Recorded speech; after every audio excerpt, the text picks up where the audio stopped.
révision de la Constitution jusqu'à la réalisation de certaines conditions. Je me teg nag sama proposition de motion préjudicielle tendant à l'ajournement du débat maa ngi ko teg ci article 75. Article 75, à tout moment, au cours de cette discussion générale et jusqu'à la clôture, il peut être présenté des motions préjudicielles tendant soit à l'ajournement du débat jusqu'à la réalisation de certaines conditions. Mbokk yi, le retrait de l'article 87 de la loi constitutionnelle entraîne le rejet de l'ensemble du projet de loi. En effet, l'exposé des motifs fait partie intégrante de la loi et celui-ci doit sauter en même temps que la disposition concernée. Aussi, l'amendement de l'exposé des motifs est impossible. Nous voyons déjà que nous sommes passés d'un exposé de motifs de 31 lignes à un exposé des motifs de 26 lignes. Nous passons d'un projet intitulé « Projet de loi portant révision de la Constitution » à projet d'amendement du projet, un projet qui projet. Rien que cela montre que, effectivement, Monsieur le ministre de la Justice, il est passé de professeur à effectivement nervi constitutionnel, comme je l'avais appelé. Parce qu'il sait effectivement qu'en changeant l'exposé des motifs, ça doit nécessairement entraîner le retrait de toute la loi. Et effectivement, Aïb, mon collègue président Aïb Dafé, le rappelait tout à l'heure, dans la décision du Conseil constitutionnel relative en fait au 5C 2023 du 12 juillet 2023.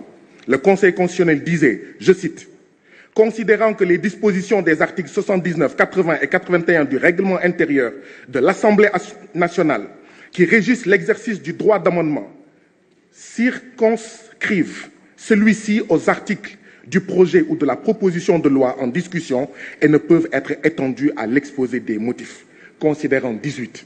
Cela montre clairement qu'il ne peut pas y avoir une différence entre l'exposé des motifs et le projet de loi. En vertu de l'article 92 de la Constitution, les décisions du Conseil constitutionnel s'imposent au pouvoir public et à toutes les autorités administratives et juridictionnelles. Par ailleurs, l'article 5 de la loi organique numéro 2002-20 du 15 mai 2002 portant règlement intérieur de l'Assemblée nationale précise la durée de chaque session extraordinaire ne peut dépasser 15 jours, sauf dans le cas prévu à l'article 68 de la Constitution. Cet ordre du jour ne peut être modifié. Les sessions extraordinaires sont closes sitôt l'ordre du jour épuisé. Le retrait de l'article 87, consécutif à une décision du gouvernement, provoque ainsi une modification de l'ordre du jour générée par une disharmonie générale du texte.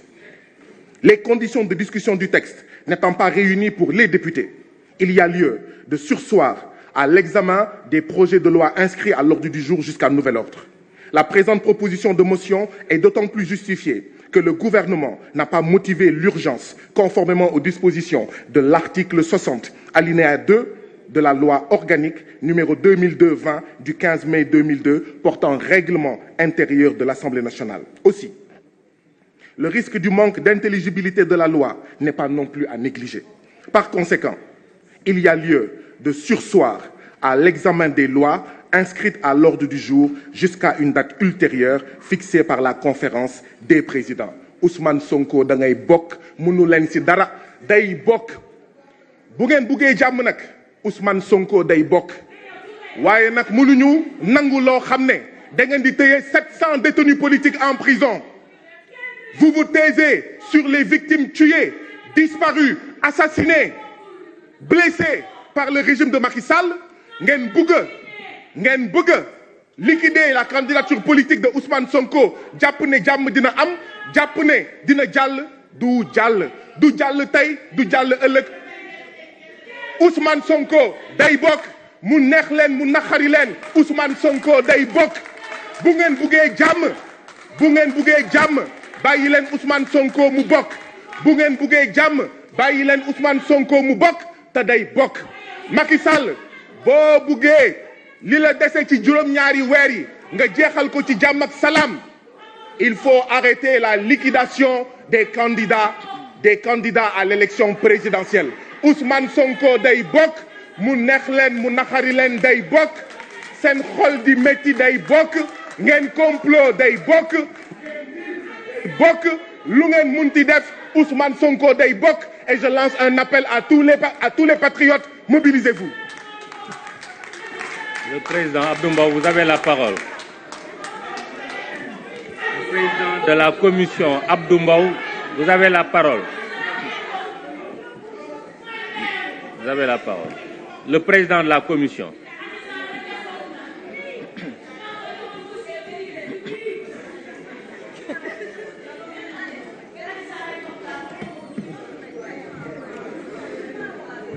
Merci, Monsieur le Président, Monsieur le Ministre, Madame, Monsieur les collaborateurs des ministres, mes chers collègues.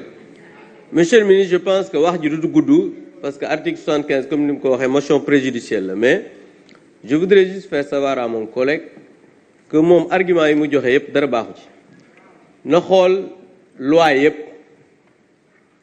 exposé des motifs bokkul ci kooru texte même un député en commission mën na proposer ñu changer exposé des motifs mooy par exemple genre introduction booy def xam nga booy def kii ñu def introduction développement conclusion mooy introduction pour wane poser le débat expliquer exactement lan la donc exposé des motifs bi ngay wax bokkul ci corps du texte bi ça c'est un. Deuxièmement xam nga dafa wax ne retrait de l'article 87 dafa changer ordre du jour bi vous vous êtes trompé. L'ordre du jour c'était l'examen de la loi révision constitutionnelle ak examen beneen loi bi nga xam ne moom la ñu war a def léegi donc loolu ordre du jour bi changé wul mais il faut nga xam ne aussi mooy texte boo xam ne adopté guñ ko mënul am amendement. C'est pourquoi le ministre en tant que représentant du gouvernement a écrit au président de l'Assemblée nationale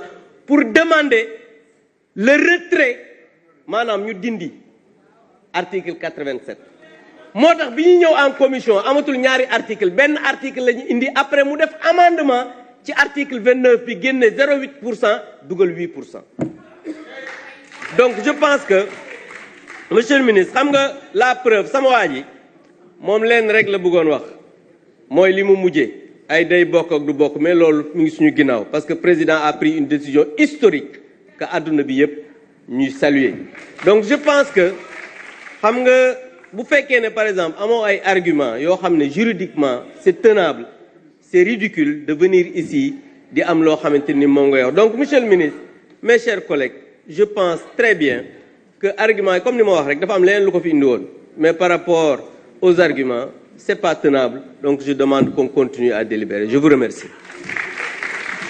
Je donne la parole au rapporteur de la commission. Vous avez la parole.